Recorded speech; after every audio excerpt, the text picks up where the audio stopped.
play of the game from way down. True, silence. Rainer getting absolutely A team wipe. The living bombs going. Oh my goodness, the ring. Bob Stasnico gonna find Rainer.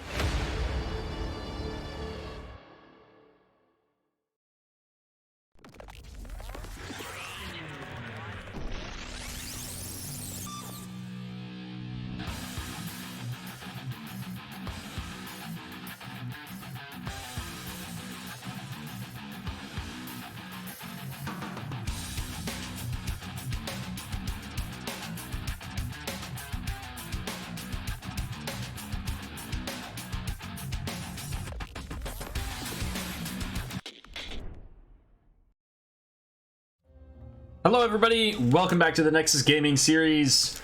I'm your host Arrow, and tonight we're going to bring you a late night cast on Friday night. Gonna be coming at you from B West. And it's gonna be Devil Keggs and Necrofin Mrgles. I can do a Mrgle sound, but I'm not gonna do it. Not gonna do it here because it makes me look funny. But I'll do it when we start the game, and we'll see if I can get the throat voice thing going right for it. But let's take a quick peek here at the standings. Where are these teams after 2 weeks? We're gonna get into the game here pretty quickly, but we're gonna see here that Devil Keggs currently sitting at 6 points. We've got Necrofin Mrgles sitting at 4 points. So number 4, number 8 currently in their division.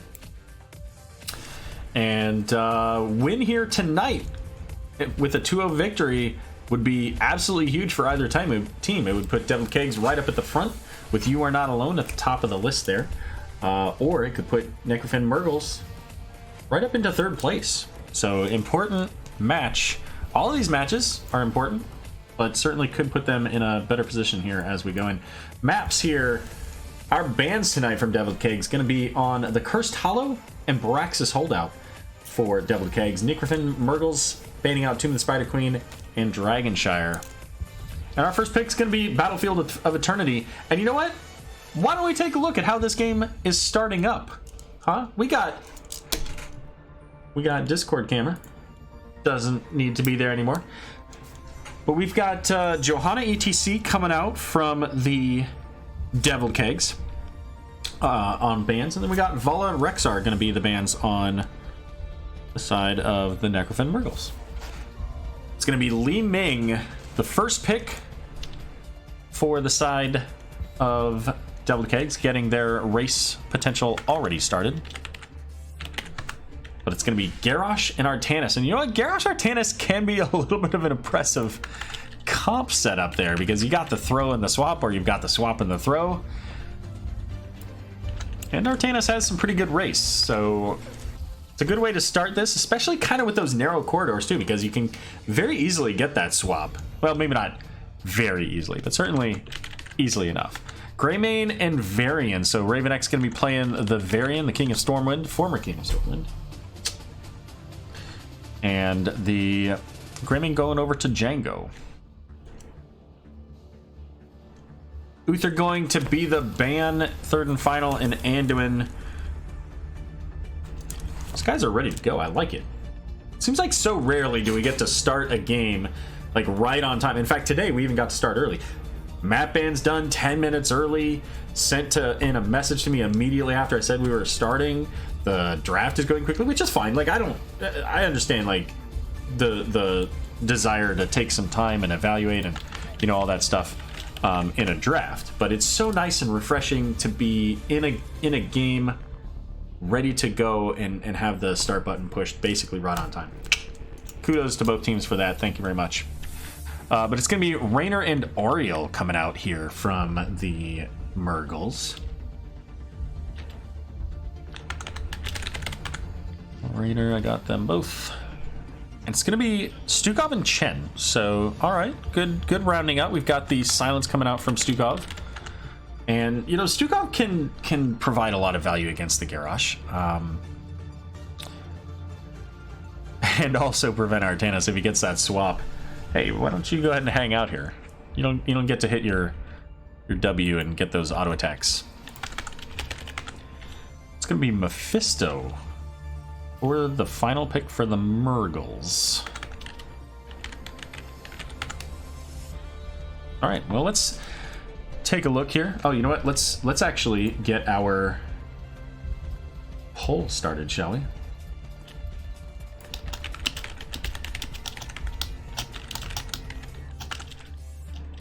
Deviled Keggs versus Necrofin Mrgles. All right, we'll put that poll up for 2 minutes. It'll finish at the very beginning of the game there. So you can vote in chat right at the top there of your chat window. There's a little drop down. Just drop that down. Select who you want to vote for. You've got 2 minutes. Which team do you think is going to win this game? Do you think that the race potential from this Greymane Li Ming is going to win this game, or do you think the team fight value from the Raynor Mephisto, along with that Artanis race, is gonna pop off? What do you think? Well, in any case, it's time for game number 1. On the left, we've got the Devil Keggs, and they're coming right out with the B steps. No longer a tracked statistic. All right, there we go. We've got VZ playing the Stukov, Ravenex on the Varian, B-Train going to be playing the Li Ming, Django on the Greymane, and Sir Watson II on Chen. Over here for the Necrofin Mrgles, we've got Madamus going to be playing the Garrosh. Oh, I think I screwed that up, didn't I? Did I screw that up? Let's look. No, I didn't. Okay. Madamus on the Garrosh, Inveckled on the Ariel, Shogunamisa. Yeah, that's right. On Mephisto. Fenris on the Raynor, and Artanis going to be played by Nullius. Yeah, right, Wuno? Like, I don't know what B-Train's playing. Like, it seems like every time I watch him, he plays a different role. Like frontline Rhaegar, or, you know, the Li Ming tonight, or, you know, a Varian or Garrosh. Like, I don't know.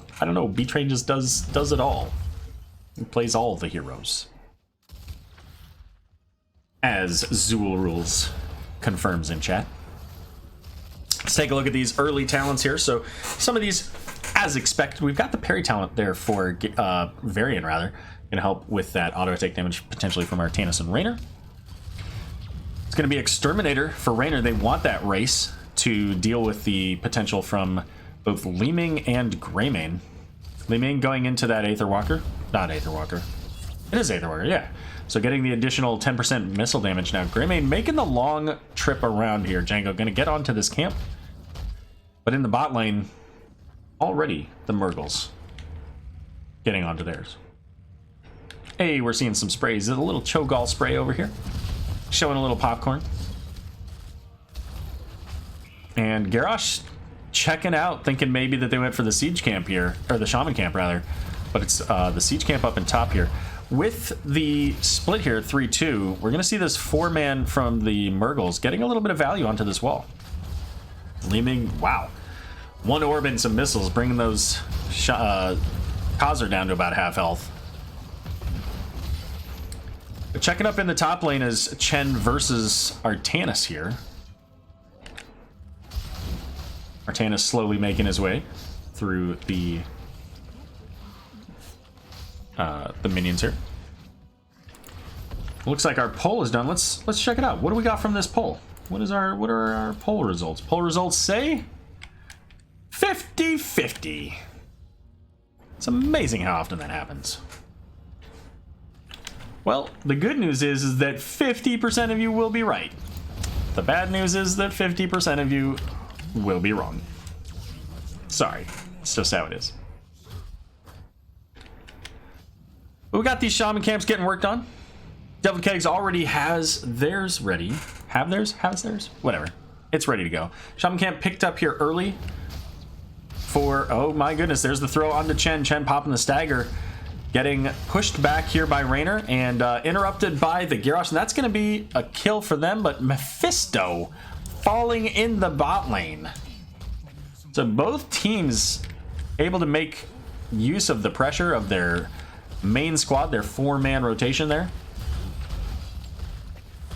But with the Greymane and this Shaman camp, Devil Keggs going to get at least this wall down. Looks like the Shaman camp gonna get the wall, maybe not the towers here yet. As Chen making his way up there. Looks like the race has begun as Li Ming and now Greymane getting to work onto this Immortal. But check out these health bars. These are going down so fast. Both of these teams just have a ton of race. Slightly ahead is Devil Keggs. About 2100 there. Now I think overall they got there a little bit earlier, so probably fairly even between these two teams. Django gonna get thrown in by the Garrosh. The Detainment Strike going to knock Greymane, and the Silence making sure that Greymane has absolutely no opportunity to get out as Artanis is working on that Immortal. The taunt going out onto Garrosh here, so right now anyways, Artanis getting the value and not only catching him up, but pushing him forward. Chen getting thrown the Detainment Strike into the wall, and that's going to be another kill for the Mrgles. And Artanis will finish this up for Necrofin Mrgles. So this first Immortal going to go up into the top lane, and while we did see some value there from Devil Keggs in that bottom lane, getting that wall down, ultimately I expect the siege value to end up in favor of the Mrgles here. But Varian's gonna get caught here. The Silence saving him, because I'm pretty sure that Garrosh could have thrown that Varian and that would have been a dead Varian. But can't throw somebody if you're silenced. The taunt going out on the Mephisto, but he's gonna rubber band right back. There's the throw, there's the Detainment Strike, and I gotta say, this is absolutely practiced. I mean, this is polished between Garrosh and Ariel. The throw stun combo is just doing work. And you know what? This isn't even the repeated offense that I was expecting to see. This is an additional slow. They haven't needed it, because every time they stun somebody, they die. So we'll see. I mean, that's right now looking like a really tough combo, because it doesn't matter who it is. I mean, Varian doesn't have, you know, an unstoppable like a Johanna does. Chen, you know what? If he's stunned, he can't pop a stagger. He can't pop Storm, Earth, and Fire if he gets there. So, even if he takes Barrel, I don't think he can get a whole lot of value out of that either. But it might be the way that he gets out. I don't know. We shall see. What do we got talent-wise? Let's see. Anything new and exciting? So we got this level 1 Furious Spark, so additional damage when he hits with the Lightning Nova here. There's that taunt. Arcane Orb. Gonna miss the Mephisto as he gets thrown away. Obligatory Charged Blast Flame. There you go. Charged Blast right here. So looking for that. Oh my goodness. Big taunt and throw. That's a dead Greymane. As Warlord's Challenge not only locking down the Greymane to make sure that Greymane couldn't get out of that, but also the Varian, and I think it was Stukov. Anyways, the double taunt there, making sure they couldn't help him. Let's take a look at what our damage numbers look like here. So right now, most of the damage on the side of Necrofin Mrgles coming from that Mephisto. In fact, almost all of it. I mean, 16k. The next closest is 6k. Whereas on the opposite side here, B-Train leading the pack on the Li Ming with just about 10k. So there you go. And the Mrgles ahead in the race, already hitting halftime. They're going to get their Shaman Camp sent out here as well. They earlier picked up the Shaman Camp on the side of the Devil Keggs. In both the top and bottom lanes here have the forts gone. But look at all this pressure mounting in the top. We've got a siege camp, we've got a shaman camp. So Chen's got to stay up here and deal with this, or eventually that ends up being a keep. Where's this going? Probably bot lane, right? Yeah, it's gonna come bot. But that, again, that Chen still has to stay up here, and right now he's losing out on that XP because he's got to play safe. But a double stun from that Warbringer here, looking for there's the Consumed Souls. Chen diving back in. I'm sorry, that was Greymane diving back in. But it's going to be a kill onto the Greymane. And I mean, this is a keep in the top lane. It may even end up being a keep in the bot lane as Chen getting swapped here. No level 10s still for Deviled Keggs, so there's no chance for Chen to pop a Storm, Earth, and Fire there to get out. Cursed Bullet's going to be the play from Greymane. It's going to be Disintegrate along with the Flailing Swipe. Chen not yet picking his talent, but they're on the court. This is the time to make something happen. They're going in after Garrosh as opposed to the actual damage dealers, the Raynor and Artanis, and I mean, this core is just melting. There's the barrel to try to isolate it, but Raynor is still going to town. Flailing Swipe's going to push him back, but the core is going down, and this is going to be a sub 9-minute game going over to the side of the Necrofin Mrgles.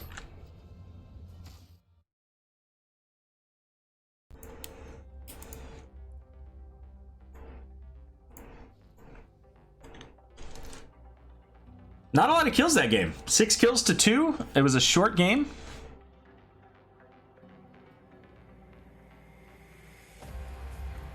But it was enough. I don't know, guys. You're not going to see your stats go up because of this, right? Those average numbers are going straight down. Only 24k damage there, Shogun Misa. Like, come on. That's all you can do in a match. That I know Rhaegars that do more damage than that. All right, that's my trash talk. That's all I got. I'll show you these level 10 talents. I mean, there's not a whole lot to see out of these. It was such a quick game there, but it was really tough. I mean, Necrofin had control of that game for most of it. They were able to take significant value advantage of their level 10s. Quick one, so Arrow can go to bed. I guess maybe. I mean, I should be tired. I was up till like 3:30 last night.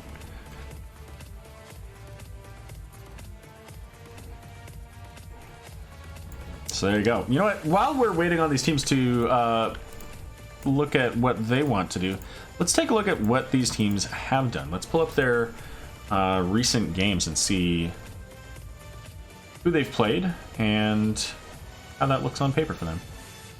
So this is B West. Results, and let's check week 1 here. So week 1, Deviled Keggs had a 2-0 domination over Soak Every Lane. Necrofin Mrgles played Who Knows Gaming, and it was a 2-1 in favor of Who Knows Gaming.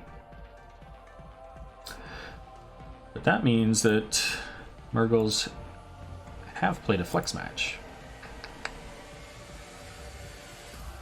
Looks like...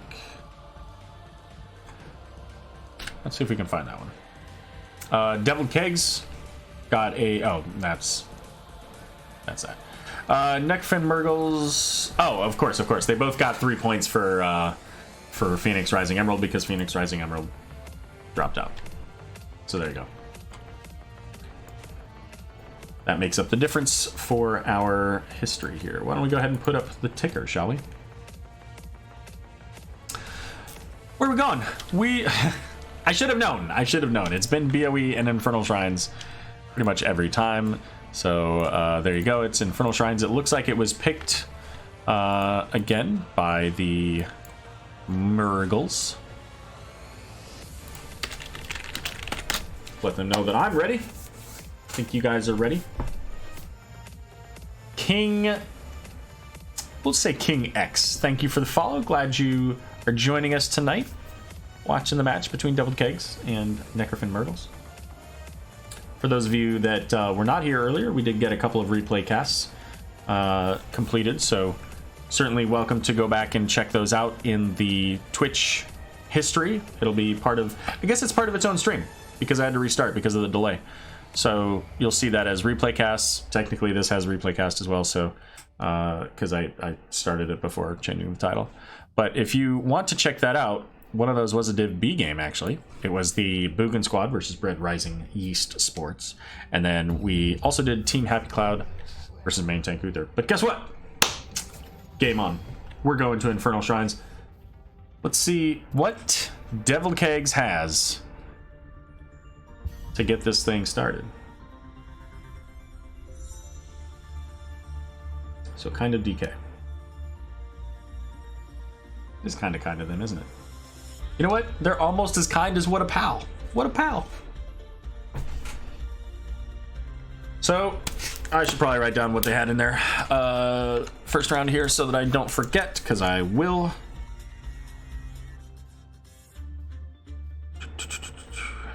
Last time we saw the Johanna and ETC bands here, it's going to be Garrosh, and I don't blame them. Garrosh was absolutely a monster to them. The Ariel pairing made it just that much worse.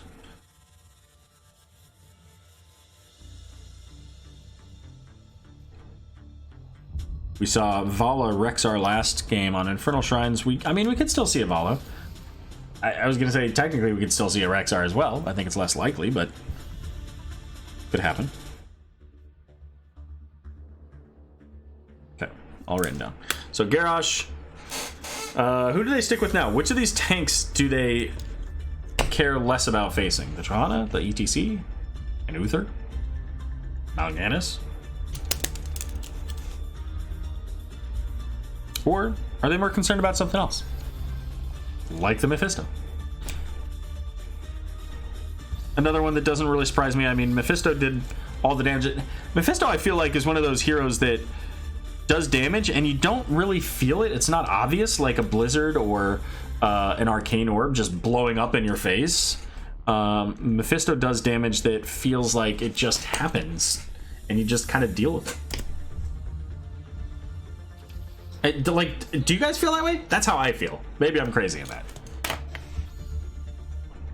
B-Train going to be on the Johanna, unless they elect to change people around. Wouldn't be the first time. Hell, they probably did it last game, and I just didn't pay attention.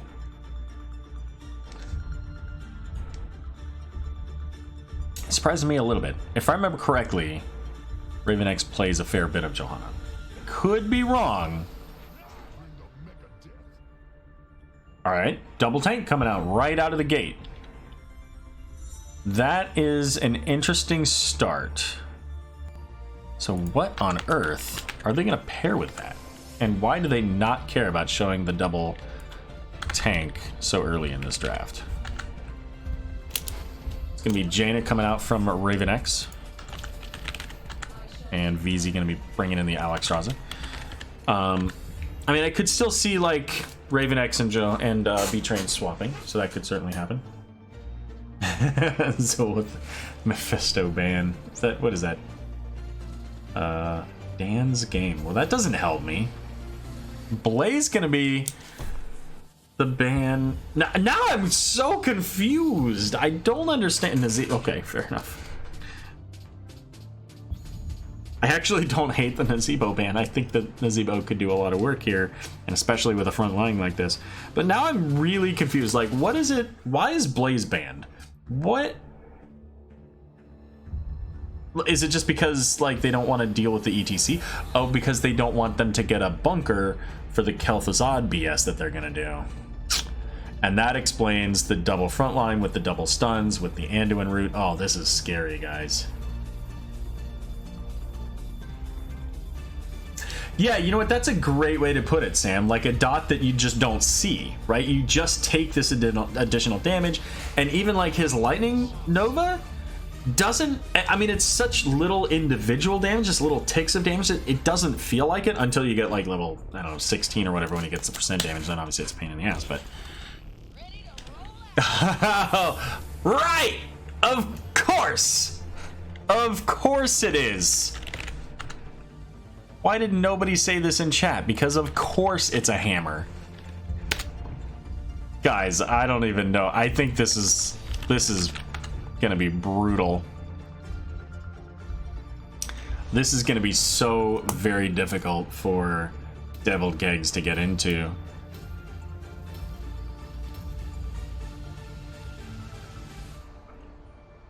Yeah. We'll see. That's all we got. That's all I got to say. We'll see. Hammer comps. I hate hammer comps. They're annoying. They're a pain in the neck. But you know what? When you play them, when you build the right comp and you play them well, I mean, such is life. It is what it is, right? All right, game number 2. On the left here, we've got Deviled Keggs looking to equalize this score and get themselves back into this match. We've got B-Train playing the Johanna. got Raven X on the Jaina, Django going to be playing Lunara, VZ on the Alexstrasza, and Sir Watson on the Leoric. I can't help but notice no B steps over here, guys. They got their game faces on. Well, I guess one B step. On the other side, we've got Necrofin Mrgles looking to get a 2-0 domination victory. We've got Shogun Misa on the Sergeant Hammer, Nolius on Muradin. I wanted to say Medivh. It's definitely not Medivh. Inveckled on the Kel'Thuzad, Fenris on the Anduin, and Matimus on the ETC. Yeah, and that's actually what I was thinking too there, Sam, is like, not only do they have ETC stuns, ETC knockbacks, Muradin stuns, potentially Muradin knockbacks if he takes Haymaker, which I actually think is likely. They've got Concussion Blast, I think it's called, from Hammer, and Kel'Thuzad can slow and root and, chain pull people away. Like this is an interesting Hammer, like, defense comp. But they have a lot of damage with it too. I mean, ETC and Muradin are capable of putting out a fair amount of damage. There's the ETC power slide onto Jaina. She's going to get pulled back, and she's somehow still alive. Not entirely sure how that worked out. Kel'Thuzad taking a lot of damage himself. I thought 100% that was a dead Jaina, but all right, fair enough. That's the other thing too. Kel'Thuzad can pull heroes into Hammer, into her range, where people do not want to be. So what do we got here? So it is going to be the chain build here for Kel'Thuzad, getting the, once he gets his stacks, we'll be able to strip shields. No, I'm sorry, not strip shields, armor reduction. We've got the third wind for Muradin, block party there for ETC. Oh, that's fine. It's going to be Muradin versus Leoric. And, Wono calling out the Muradin in the offlane. I kind of see that, because Muradin has the ability to heal himself up without ever leaving, right? So, I mean, that's probably pretty value against the Leoric in the offlane there. Also able to probably stack a little bit easier into the Leoric than trying to run it into the team. It's going to be the Iron Skin there for Johanna. Osirin's Renewal for the Leoric. I don't even know the name of this Wisp talent. Sentinel Wisp, of course it is, giving that AoE vision. Of course, the Fingers of Frost, and the Q build there for Alexstrasza, allowing her eventually, presumably at level 7, to heal people without draining her health, if she picks up those wonderful blossoms. Problem is, they have no real solo lane or cross soak, so if DK plays the map, they should be able to out macro. Certainly could, absolutely. I mean, the wave clear is a little bit lacking. They're kind of sieging up and hoping for the best. But here comes the first shrine, and this is going to be a Frozen Punisher. I'm going to put away talent so we can check everything out that is about to take place here. Hammer's still in the bot lane, though, so is she just going to keep pushing here, or she's just getting that XP and is going to come up? Never mind, no, she's gonna siege up. And they're going to allow Devil Keggs to pick up the shrine here. We're seeing the retreat pings. I'm assuming that's from the side of Necrofin Mrgles. As 30 picked up here so far by Devil Keggs, is Lunara heading down to try to deal with the Sergeant Hammer on the wall. Is getting a lot of damage. Might, if she has a crippling spores, could potentially get the kill. It's close. Oh, not with the tap. Close, but no cigar. And a lot of damage put out there onto that top tower. So both of those towers sitting close to about half. But a Frozen Punisher, strongest Punisher in the early game, in my opinion, is going to help lock down these forts. Gets the root out onto the ETC.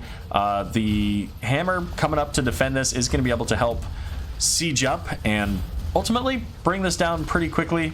So only the wall is going to go down here, but Devil Keggs starting with a pretty decent lead there. They get about a half a level lead ahead in XP on the way to level 10s.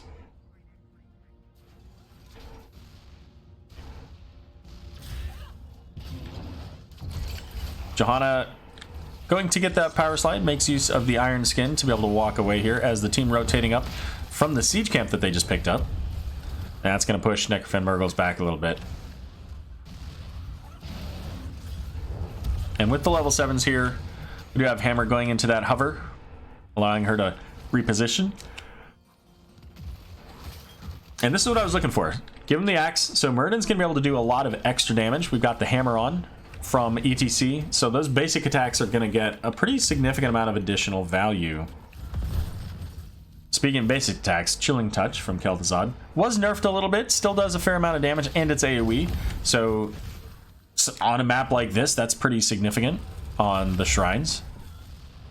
Still a bit of an XP lead here for Devil Keggs, but Johanna's going to come in. There is going to be the chain from Kel'Thuzad, and Hammer's there on the other side of the wall, able to continue to damage these Khazra.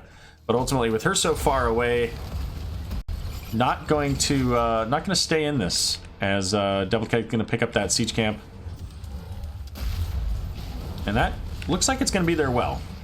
I think the Khazra are going to be able to clear out this well before Hammer can kill them. And the rotation down. So Devil Keggs doing a really good job this game of picking up objectives, not necessarily the objective of, you know, the Punisher, but their goals, right? Looking for something, going and getting it, moving on to the next thing, and getting value. They've already gotten the walls down in both mid and bottom. They've basically painted the map blue with their camp clear. So at least for right now, looking pretty well. But level 10's now available for both teams. It is going to be Avatar, not the Haymaker. It's going to be the BFG. We got Stage Dive coming out from ETC. The Power Word, or is it Power Word? Holy Word Salvation.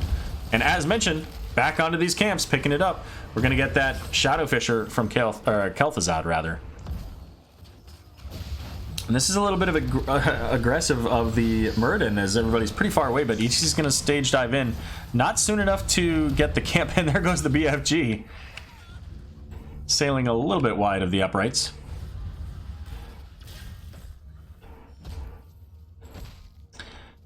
We've got, on the side of Devil Keggs here, Blessed Shield, the Entomb, the Leaping Strike, Water Elemental, and the Lifebinder. So looking for those CC chain combos between the Entomb and the Blessed Shield. Got a couple of different options for engages here. Speaking of the Blessed Shield, there it goes. No, it didn't. Never mind. She used it earlier. Whatever. Getting the Condemn here, pulling him back. But having to be careful of the hammer there. Murden jumping in with Dwarf Toss. Throws out that Stormbolt, but does not connect with any heroes here. And right now, at least, Devil Keggs has the advantage on the camp, on the shrine. 15-16 to 4. And as discussed, I mean, Hammer's got to get a little bit closer to really get value here. Here comes the Alexstrasza Dragon. No Shrine Monkeys to really kill here. Lifebinder coming out, keeping the Johanna alive. HTC gets that Power Slide in, but it's going to be the Entomb coming out onto Hammer. There's the Salvation, making sure that they're going to be able to make it out of that. And the Root coming out onto VZ there on the Alexstrasza. So 30-16, and that's a few ultimates being used. Here comes the Stage Dive, looking for possibly for the Alexstrasza. It looks like they instead were going for the Jaina, but Alexstrasza gonna be taken down by the Muradin. Maybe not. Maybe not. Jaina also making it out. Barely. I don't know how those two both made it out, but they did. Punisher getting pulled back away from the gate here, so it's gonna get this tower. And it looks like, oh, his Hammer's just bailing. She's out. Johanna just a little bit too late to catch that. But Lunara and Leoric going off into the mid lane, electing to stay away from the team. And you know, certainly as you mentioned there in chat earlier, you know, Devil Keggs playing it pretty much exactly as you said. Like, we don't want to be playing into the Hammer.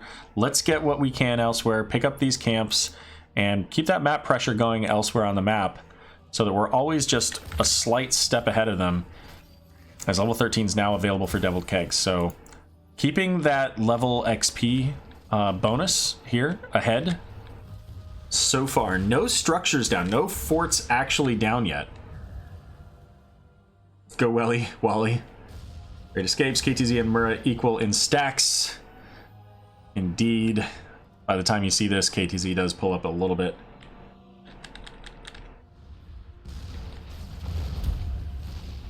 So what do we got? Devil Keggs, you know, again, playing around the map, making their way around, avoiding the bulk of their team presence, not wanting to get caught into a fight as we get the Mrgles onto their siege camp.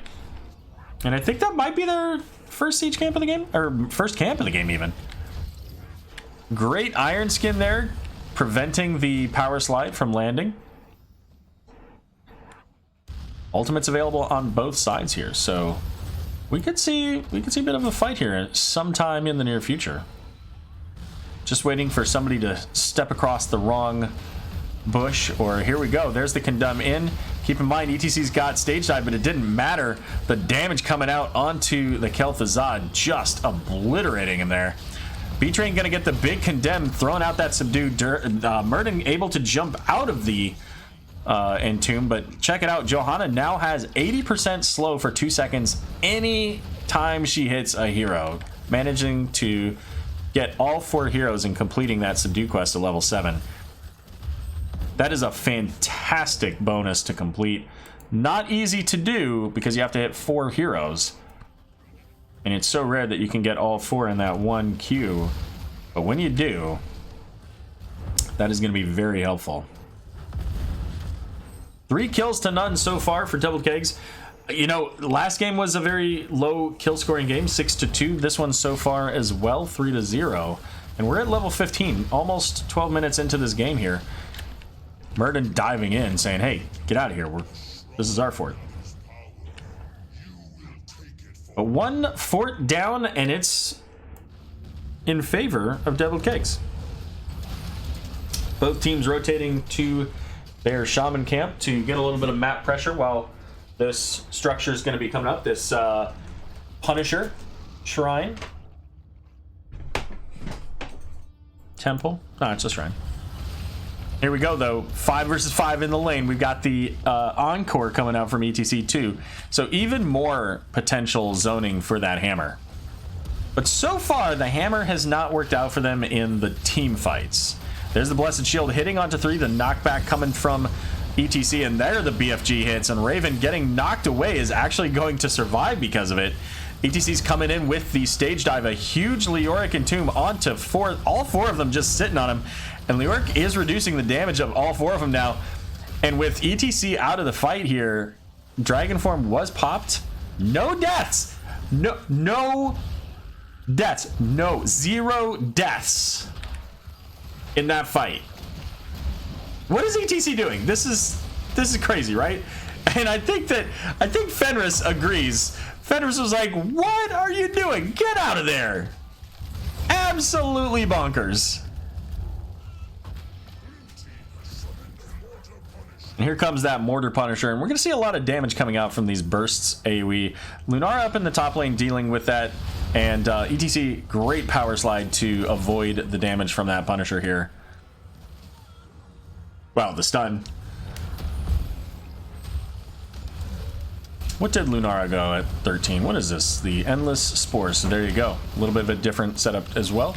A lot of damage going out there onto ETC. Madamus falling low, but Django also, wow, very close there as the BFG coming out, and the Punisher, you know what? Mortar Punisher versus Sergeant Hammer doesn't feel good. Those mortars are pretty much impossible for Sergeant Hammer to dodge if she is sieged up, and they do a lot more damage now. How many deaths in that fight? There were 0 deaths in that fight, Recycake. Not a single one. I couldn't believe that that was the case. But we're up to 4 deaths. Level 16's on the side of Devil Keggs. 18-16 right now. Devil Keggs making their way toward level 20. Sitting a cool 2 levels ahead now.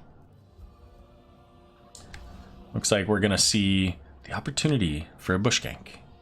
And this, ladies and gentlemen, out in the wild, hiding in the bush, looking for an isolated Anduin or Sergeant Hammer. Oh, and Sergeant Hammer is isolated, but they're not able to get the kill. ETC coming down.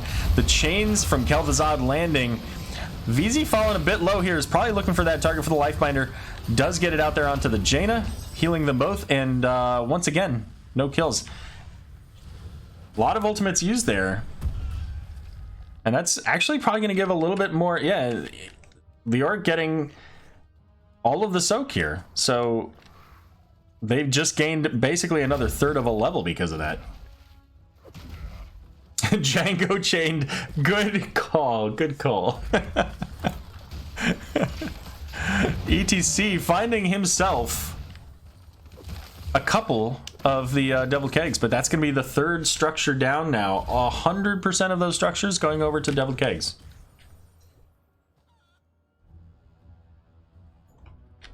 And you know what? I mean, game number 1 was a very strong showing from Necrofin Mrgles. They did a great job of pushing Devil Keggs back and just making use of their objective race, ultimately getting the game in under 9 minutes. Devil Keggs right now looks like they're not happy with the results of that game, and you know what? They're just playing their game. They're almost playing a Black Hearts based style of game of just ring around the rosy, take all of the objectives, take all the camps, keep the enemy team kind of on their guard, and they're gonna be, that's not the right one. They're gonna be level 20s here very shortly. And there they are. Meanwhile, Leo, exactly. All right, so taking a look at these level 20s for Johanna, we got Blinded by the Light, going to give them additional sustain, allow them to stand those fights a little bit longer. Buried Alive here for Leoric, so this could be a monster turnaround. Not a turnaround, they're ahead. Could be a monster team fight bonus here. Unfair Advantage and Intensifying Toxin here for Lunara, so going to be even more damage out there. Wintermute, there's the stage dive into the back line, looking for the Jaina. She pops the ice block. Here comes Wintermute, and Lifebinder is going to go out. 2 are falling very low here, though. ETC is going to get the leap of faith to pull him out. Nullius, though, is going to fall. Lunara getting the kill. There's the Entomb from Leoric getting the kill onto ETC. Looking maybe for the Anduin, but probably not able to catch up there. And that was, I mean, 2 kills. That's the most kills, I think, of any fights in the entire game. I think maybe one other was 2, but that's going to give him a frozen Punisher and also some pressure in the mid lane. 30 seconds until this front line is back up for the side of Necrofin Mrgles. Just want to shout out here the BlizzCon Shark. That would be the 20, I believe, 18 Blizzard reward, either for going to BlizzCon or for the virtual ticket. Is this an orbital BFG? Good question. Good question, Sam. Thicon, low death counts, no doubt. 6 kills to 0. This game is already twice as long as the last game and hasn't even reached that count. But the Punisher coming out onto the Murden does get stunned. He gets rooted in the Dwarf Toss. ETC having to use Stage Dive to get out. But now Murden inside of the Buried Alive. Oh, the Salvation coming in just in time. Never mind. The big Condemned gonna get the kill. Make that 7 kills now. Django, however, getting a lot of damage. But there's the Lifebinder. But it's Hammer getting taken out off to the side by the Johanna. And this Punisher continuing to do damage. Alex Straza popping the Dragon Form. 8 kills the total.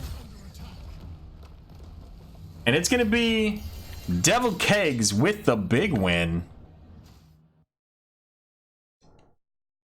And no deaths that game.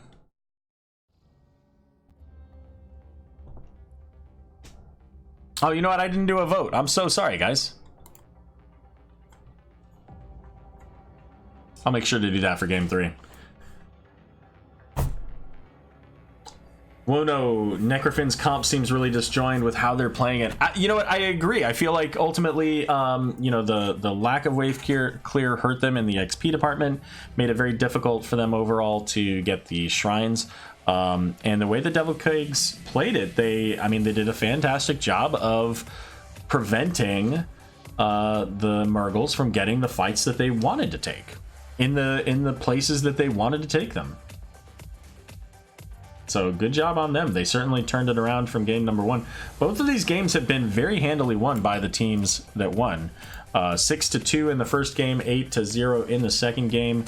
You know, I mean, game number 3. These haven't felt like overall even games. I mean, game number 3 to me is a coin flip at this point. But both teams have shown that they have the potential to really take an advantage and push it hard. So, what are we going to see out of game 3? There are no more Diablo maps. Can I get a whoop whoop for game number 3 from Berserk? Well, there you go. There's your whoop whoop. Grievant with the GGs. Needed to get Kel stacked before the game ended. Oh no, did that not happen? I didn't even look. They have almost no kill pressure before that. That's true. That's true. I mean, Kel'Thuzad was ultimately the way that they got those kills to help keep them locked down near the hammer. But I mean, there was a lot of mobility. I mean, Leoric going in with that 40% damage reduction. Lunara just doing boatloads of dot damage, and Jaina burst. I mean, it was pretty crazy. But it looks like we've got a game number 3, and it's going to be Volskaya Foundry.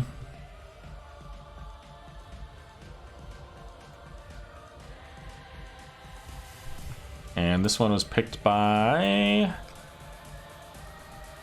for the first time, Deviled Keggs. Why don't we take a quick look at our maps here? So we began the night with Deviled Keggs banning out Braxis Holdout and Cursed Hollow.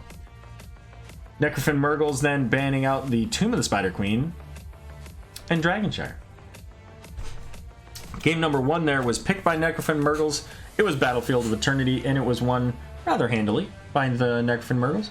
Game number 2 there, also selected by the Mrgles, but it was won by the Deviled Keggs there on Infernal Shrines. Game number 3 here, going to be the first opportunity for Deviled Keggs to select a map, and they selected Volskaya Foundry. If you weren't here earlier to see the standings here, so these teams currently, week 1, Deviled Keggs had a 2-0 victory over Soak Every Lane. Necrofin Mrgles had a 1-2 loss to one of these other teams. I don't remember. Who Knows Gaming, I think? I think it was Who Knows Gaming. And of course, because Phoenix Rising Emerald withdrew, both of them got 3 points from the overall forfeit. Okay, we've got just a short pause as the players are gathering themselves, preparing for game number 3. Let's make sure we didn't have anybody change, change teams or anything like that, but it looks like we're getting right into this draft.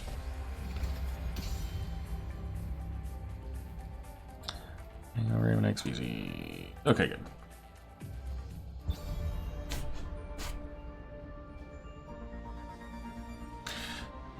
Today is December 13th, Friday the 13th, a day that will live in infamy.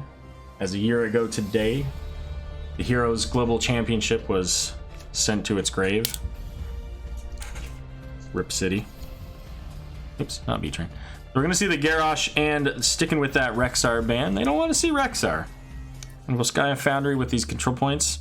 Both of these heroes can be pretty solid with their engages, their stuns. Gonna be a Zeratul, so that's the first time we've seen the Zeratul ban tonight.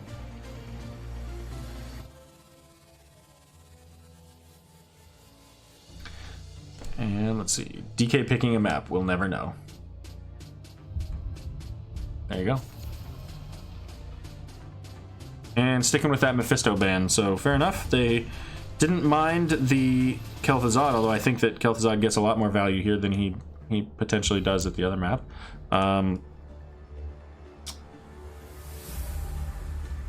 So interesting to see that change.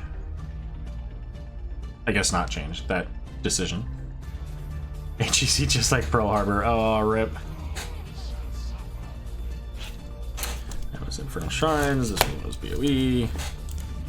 These guys are burning through this draft. Guys, I haven't had a chance to write everything down that I need to. gonna be Leoric and Jaina, so continuing on with what they had last round there. Right? Oh my god, I didn't change that either. What's going on? What is wrong with this caster, guys?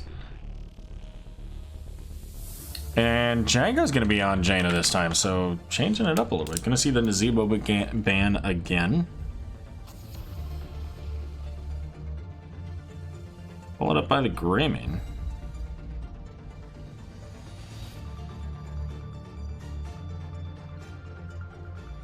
And Volskaya. Joe on non-wave clear map. You know, fair enough. I get that. I like the Joe here because of the fact that she has the ability to stay on the point for a very long time. Doesn't necessarily... What?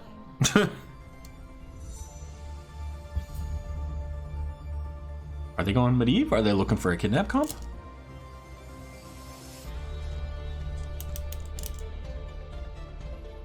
They don't have any real lockdown. I mean, I guess they could entomb. I don't know. Now I'm really confused. I was confused last game too, though, so what the hell do I know? Chromie and going to be the last picks here to go with that Rainer Blaze.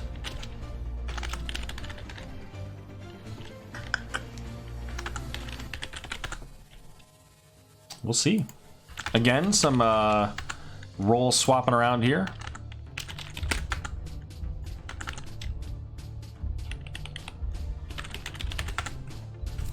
I don't know, Zulrus. Why Stitches? I hope we find out right now. There's no... I still don't know. I guess the Zul'jin, like, they can pull him into the Zul'jin and he can get additional stacks, and I guess he does have a root at 13, so, I mean, there's that. I don't get it. I don't know.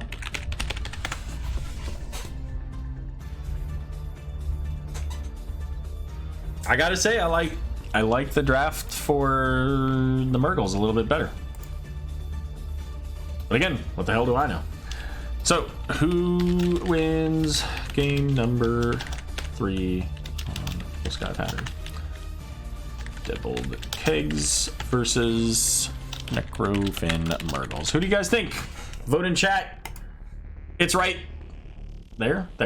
Whatever. Anyways, it's up at the top of your chat. It's game number 3. We've had 2 very dominant performances here. So, I mean, it could really go either way, I think. I think right now that the drafts maybe slightly favor the side of the Mrgles, but, you know, I mean, Stitch is kind of a wild card. If you can get him to work and you can play him well, then so be it. But we'll see. All right, starting off on the left here, because that's the side that I started on. We've got Devil Keggs looking to bring in the reverse sweep and get this 2-1 victory.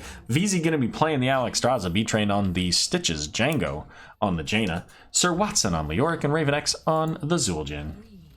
And over here, Necrofin Mrgles looking to bring home another game 1 type of victory, making this a sub 10-minute game. Could that happen? Maybe, I don't know.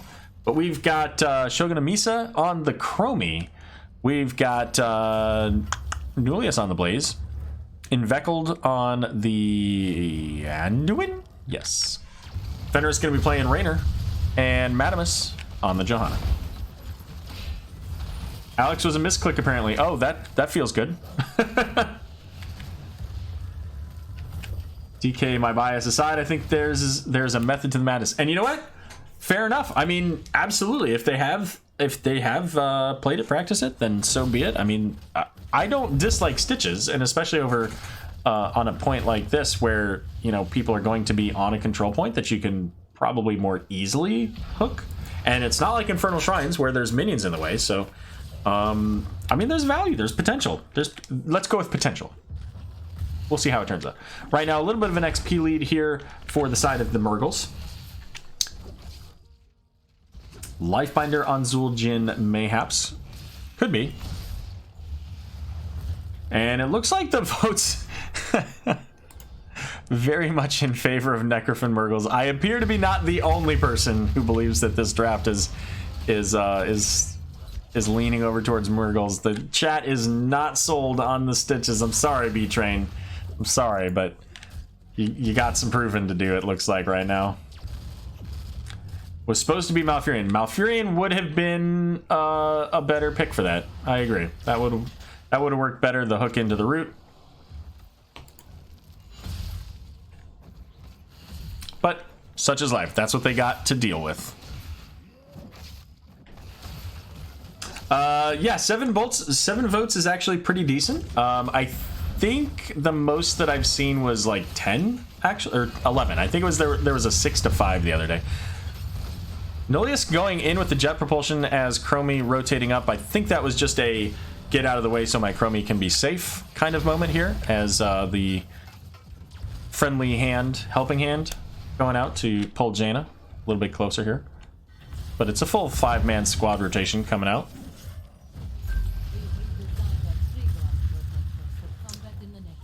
I didn't vote for the draft, I voted for the heart. Fair enough, that's fine. That's fine. Nolius is a little bit far forward here, going to be surrounded by the side of Devil Keggs. Oh, and here come the B steps. They're like, hey, you know what? Screw chat. We don't need chat votes. We'll get kills. that gorge for the fat 60-second kill value. Exactly. I mean, if you get the right target, maybe that works, right? I mean, take out that Rainer maybe if they can get that. I think that would be a high value.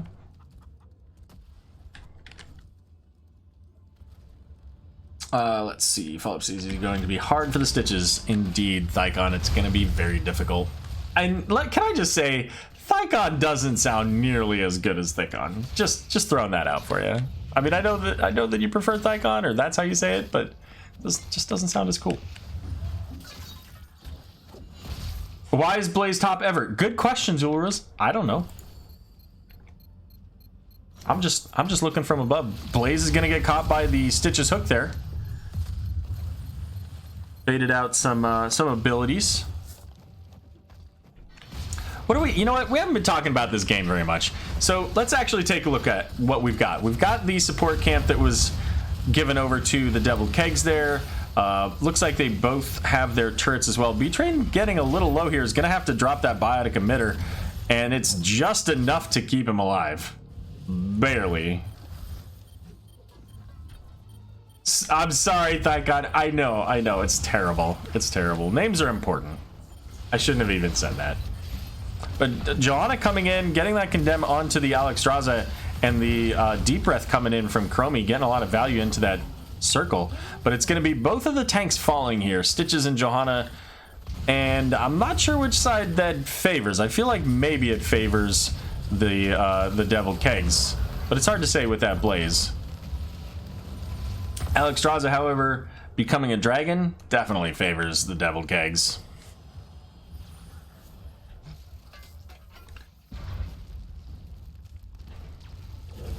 Stitches has to be the best tank matchup for Blaze. He never gets blocked.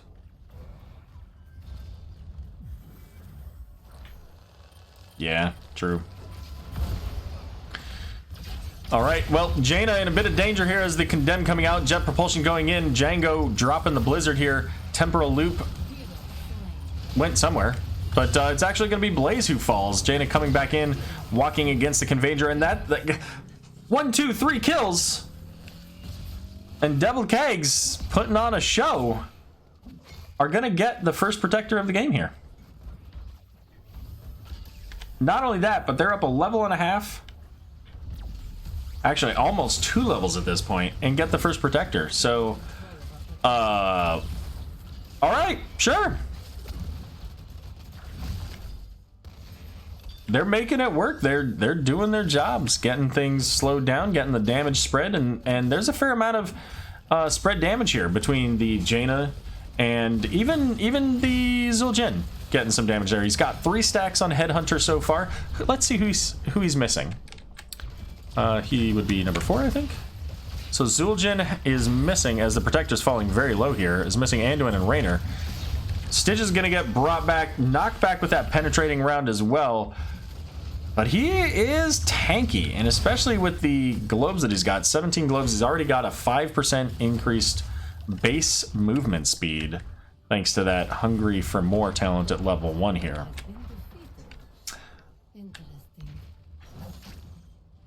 Now, it looks like we're going to get a bit of a scuffle over the support camp. Maybe, maybe not.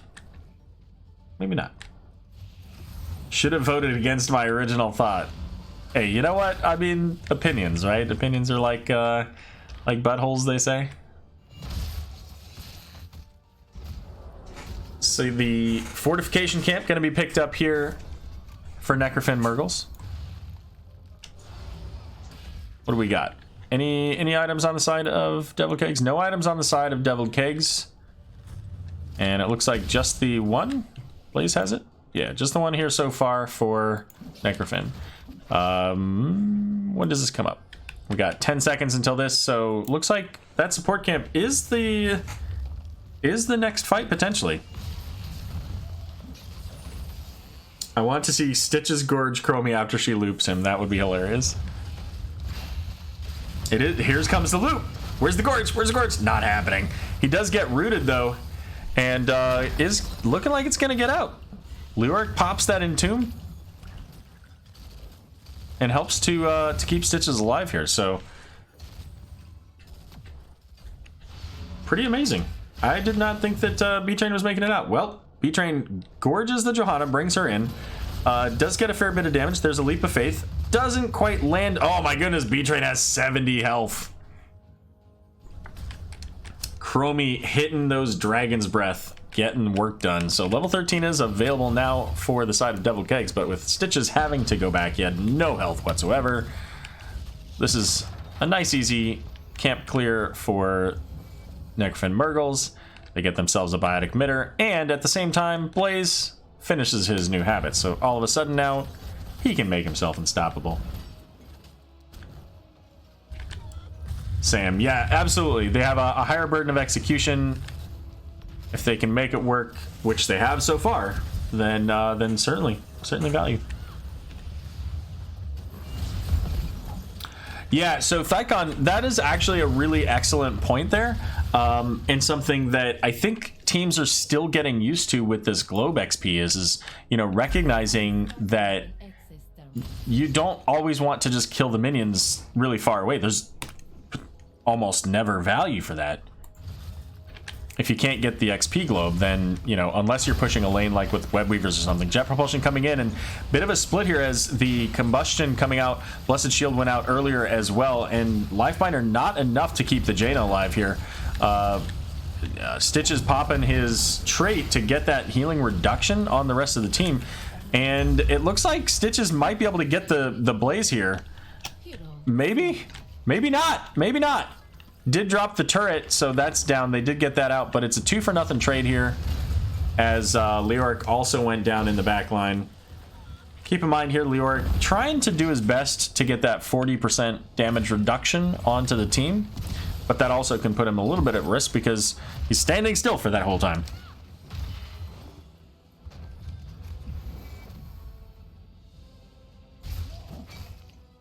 Up in the top lane, Siege Camp getting some work done. Overall, with the protector value from earlier, this fort sitting at about 20% of its original health. And I like this play here from Devil Keggs, getting the wall down already, making their way onto the well, and getting some damage onto this fort. In fact, they probably get all of it here. And Johanna using the Blessed Shield to try to survive doesn't matter. And this is going to be a fort 100% for Devil Keggs. Now the question is, do they keep going or do they head up to the protector? And it looks like they're going to keep going. And they should. I mean, they've got strength here, and right now Necrofin Mrgles originally was looking at getting some damage up here, but they've got a hearth or they lose a keep here, and Devil Keggs is now sitting right close to 16. They'll be 16 from this minion wave. Here comes the water elemental to help to tank some of the shots from that fort, and check it out, it's already at 1/3 of its health, but they're gonna get pushed back. This 4-man push as they also get the kill on the Leoric, but Blaze may get the return. Oh, but the Sanctification coming out. You know what, though? Stand still for a moment, and you're going to get a Stitches Gorge. But that unfortunately left Alex Straza in a terrible position, Jaina as well, and it's looking very much like this could be a full team wipe. But Stitches saying, hey, you know what? I might be able to get this Anduin. And there, oh, nice timing on the Tazdingo. I don't think he makes it out, but almost made it. So everybody except for the Stitches there going down on the side of the Deviled Keggs. And it looks like now the channel beginning. Getting a little bit of a camp invade, getting that what's that called? Turret. So that's going to give now 2 turrets over to Necrofin. 6 kills to 7. But check it out. This keep almost dead. If Deviled Keggs gets a solid team fight, 100% that keep dies. If they happen to get it and a protector, that's game. Like, Deviled Keggs is in a really good position right now. And they can kind of afford to take some of those risks. Better to do so now than, you know, when they're level 20. But there's the Gorge onto Johanna, but she just makes it out of there. She's got that Iron Skin movement speed and even dodges out of the Entomb here. Leoric is going to get pulled back and taken out before the jet propulsion can hit him there, but Johanna's going to fall in return. Combustion coming out. Looks like it only hit onto B-Train there. Jaina falling very low, so has to pull back, and it looks... Oh, no, the Life Binder... Almost no value because they were both so low, and now Necrofin Mrgles not only going to get this fort, they're going to get the protector, and that's going to get some work done. I think they come straight in onto this keep.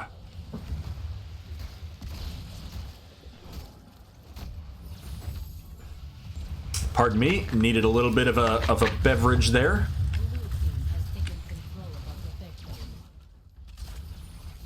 I don't know if you guys could hear that, but it just said that the blue team has taken control of a protector. So, GG Blizzard.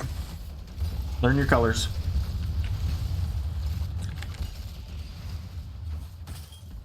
Alright, so the full wall down. Still no Stitches, still no Alex Straza. And all that value that Deviled Keggs got in the bot lane now slowly getting erased. As the top lane looks like it's going to go down. This keep is going to go down. Now, Stitch is looking for the hook, I imagine. Trying to catch one of these people. They do get the Entomb. And that's it. Now, oh, do they get the end win? Oh, they do get the end win. Zul'jin with the long-range cleave. Getting that kill. But Chromie doing a lot of work with these sandblasts. Oh, the dodge on the fishing hook. Looking for the Chromie, but she's out of here. And don't forget, Chromie already has her level 20 here. She's got the Piercing Sands. Next control point will be a little ways away. Most likely both teams will be level 20 by the time it gets there. Still really anybody's game. I mean, this next control point could certainly win the game for either team. It would take longer for Necrofin Mrgles to make it, because they'd either have to go all the way around top, which would probably not be the best case, or they'd have to certainly take down that, you know, bot lane fort and the bottom keep with the protector, whereas Deviled Keggs can just go right into that keep, go to the core. So there's a lot of damage from this Rainer. Chromie can do pretty significant single target damage as well into a fort, so if either of these teams wins this next fight, then or this next control point rather, they could certainly end the game there. So we'll see. You know what though, I do have to say, I mean, game one was very, you know, in favor of Necrofin Mrgles. Game two very much in favor of Deviled Keggs. This one very close. I like it. This is a legitimate game three.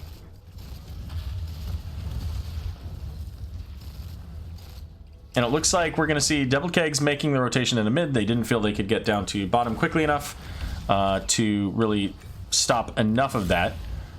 Looks like the minions will finish that here. B-Train is getting caught a little bit. Does have the Life Binder coming out. Has the Biotic Emitter, so making use of that.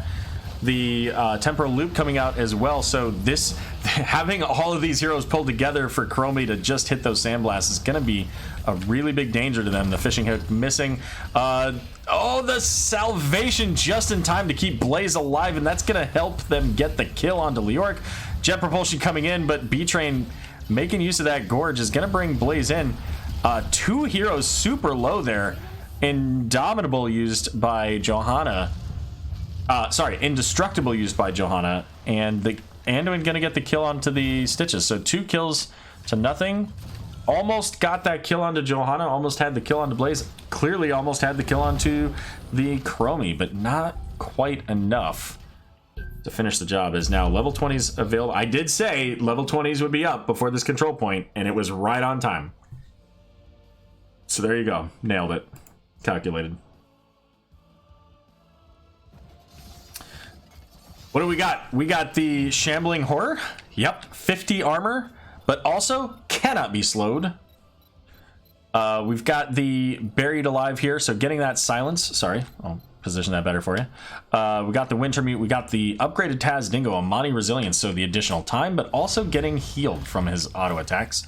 And the triple life binder here, Ritual of Life. So that's a much longer duration, tripling the duration and triggering 3 times. So much more likely that that player survives. We got over here Varian's Legacy for the Anduin. Gonna get the additional healing from damage dealt. The upgraded Combustion, Flash Fire, that's gonna do a lot of damage and also slow heroes. The Execute from Raynor, so those heroes as they get low from those piercing sounds, pretty rough. We already saw that Indestructible and the Piercing Sand. So here we go. Jet Propulsion's going in. Doesn't hit anybody, but does have the Combustion. Pops it off a little bit early there, I think. Leoric getting the Entomb. It's going to be Blaze falling first here. Salvation coming out. Madamus falling low. I don't think has Indestructible. Doesn't. And it's VZ keeping Leoric alive for just ever. And it's going to be Chromie falling next. And do they get the Raynor? It's a 5-man team wipe. And they're saying, let's go win this video game. Headhunter finally achieved for the Zul'jin.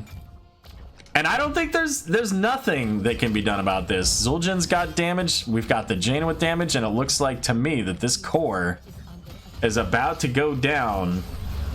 And Devil Keggs coming back with the reverse sweep. Unless, maybe not. Maybe Raven dies there. Okay. That would have been unfortunate. But this core health is melting. By the way, Catapult's over here on the left. We'll just take a quick peek over here. 90%. So those Catapults, you know the Necrofin Mrgles was saying, hey, we go Catapults. Come on, Winions, win this game for us.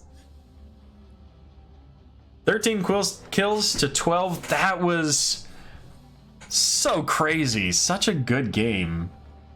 Very exciting. Let's see.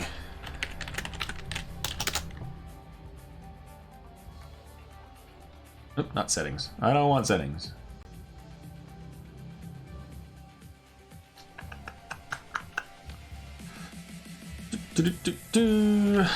Turn that off.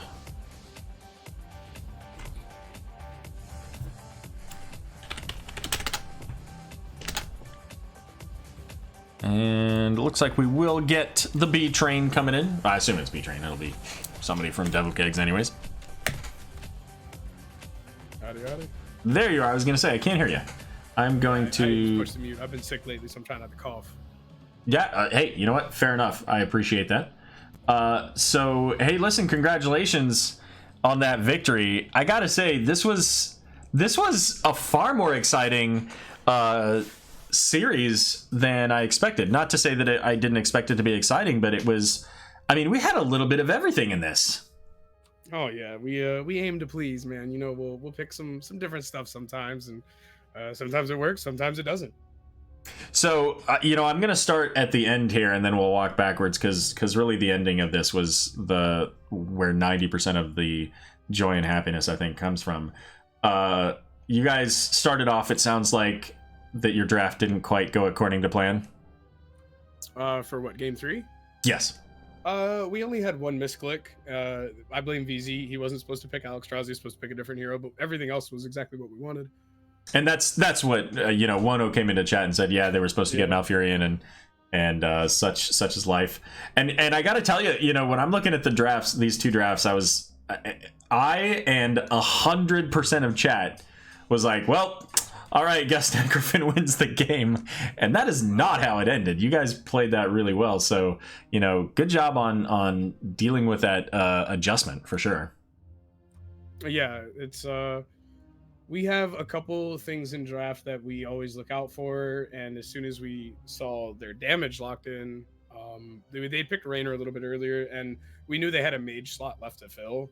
We didn't expect Chromie per se, but we kind of expected just one of those, general typical mage picks that people get, and that kind of led to our picks on the other end, specifically like kind of like the Leo Stitches front line, because as you saw, there had to be 5 ults all used at the same time to kill me, so all 3 of my deaths were 4 ults or more.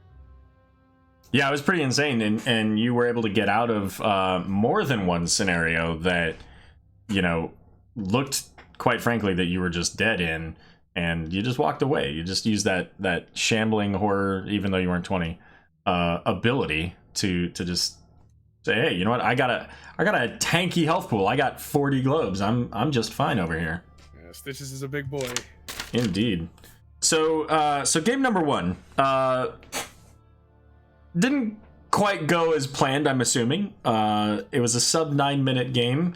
There were 6 kills to 2. There were fewer kills in that game overall than the nearly 20-minute game of game number 2. So, what went wrong and how did you guys fix it for game number 2? We ran a draft that we perfected with 2 players that we no longer have. And we've never practiced it with the 2 new members we picked up this season, Django and Watson. We've literally never played that comp with them. So it led to just a little bit of, misfiring, and we just, if you start getting snowballed with a comp that requires you to literally never miss abilities, then it's just like, it's hard to come back from that. Because of the way we build the heroes for that comp. That game, once we kind of fell under the tank, it just kept driving over us. Yeah, and I think at one point they had a 2-level lead, like 8 to 10 or something like that. Yeah, they were up 3.5 levels. They were we were like 7, they were 11. It was bad. Yeah, it was crazy. And then of course, you guys didn't quite get your level 10s until the Immortal was on your core and trying to survive there. So for what it's worth, it was an enjoyable game to watch, just because, it is fun to see the Mack truck just steamroll over somebody, which is why game number 2 was also an enjoyable game to watch, because you guys did a really good job of identifying what their comp wanted to do and not letting them do it. So when did you recognize what they were doing in draft? Like, how early in that did you say, oh, this is what this is? So when they first picked 2 main tanks, I thought that was weird. And then the way they laid it out was like ass backwards. They did it backwards from what I expected. I figured Murden would be in the 4-man early.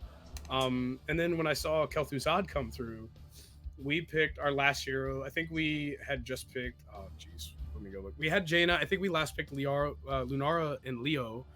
And we already had Alex, we had Joe, we had Jaina. And I saw their last pick and I was just thinking to myself, I was like, this is going to be something like Hanzo or something that we can't get to. And they picked Hammer. And if you casted any of our games last year, I am very prone to last pick Hammer on Infernal Shrines. We did it in the playoffs last year. We bodied with it. And it's a really good last pick if you know how to play it. And we only played Hammer twice last season. We played her in the very first game. We got bodied by R1E because we blast picked it. And we were like, oh, this is cool. But we didn't know how to play it. And the only way to beat a Hammer is you either have to have dive, which we didn't have, or you just have to out rotate, because Hammer can't rotate. And I think they misplayed a little bit because they always were second to the shrine. They never set Hammer up early. And once we got our feet in there, like, we weren't leaving. Every shrine we committed 5 men to. If we were all going to die, we were all going to die. But like, that's how you have to play Hammer. And I think once you take away their ability to rotate through their side of the map by getting the outer layer of forts, Hammer just becomes a very hard to come back into the game with hero. Yeah, absolutely. And but another part of that too is it's not like they were just, hey, let's hang out and show up to the objective late. It was, there's a shaman camp and a siege camp and another siege camp, like, going everywhere on the map. You guys were all over those siege camps and even their shaman camps. I think they got 2, maybe 3 camps out of that entire game, and the rest of them were your guys's. Yeah, little known fact, solo lane Murden has really bad wave clear. What? That's crazy talk. Yeah, they didn't have very good wave clear, just in general. They're I guess their best is like Kel'Thuzad if they get everything together, right?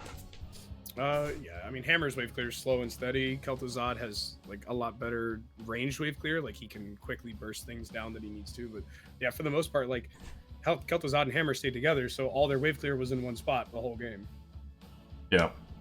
Well, you guys played a really good matchup tonight.